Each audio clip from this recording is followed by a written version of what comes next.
গত এক দশক আগেও প্রত্যেক গৃহস্থের বাড়িতে বাড়িতে ছিল ধান বানার ঢেঁকি, কিন্তু কালের বিবর্তনে বর্তমান হারিয়ে যাচ্ছে এই সমস্ত প্রাচীন তৈজসপত্রগুলো। আর যাবেই বা না কেন, বর্তমান সময়ে মানুষ সবচেয়ে বেশি মূল্য দেয় সময়কে। ঢেঁকিতে ধান বানতে, চাউল গুঁড়ো করতে সময় লাগে সবচেয়ে বেশি। ডিজিটাল প্রযুক্তিতে তৈরি বিভিন্ন ইঞ্জিন দ্বারা এই সমস্ত কাজ করা হয় অতি সহজে, অতি অল্প সময়ে। তাই তো কালের বিবর্তনে হারিয়ে যাচ্ছে এই সমস্ত প্রাচীন তৈজসপত্রগুলো। কিন্তু এ যুগে মানুষ তো জানে না, ডিজিটাল যুগে ডিজিটাল যন্ত্রপাতি ব্যবহার করে এ যুগের মানুষ বাড়াচ্ছে তাদের প্রাণের ঝুঁকি।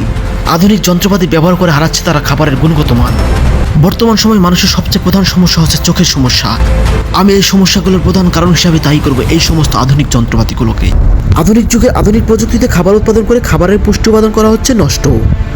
আর এই পুষ্টিহীন খাবার খেয়ে মানবজাতি হয়ে পড়ছে দিন দিন অসুস্থ।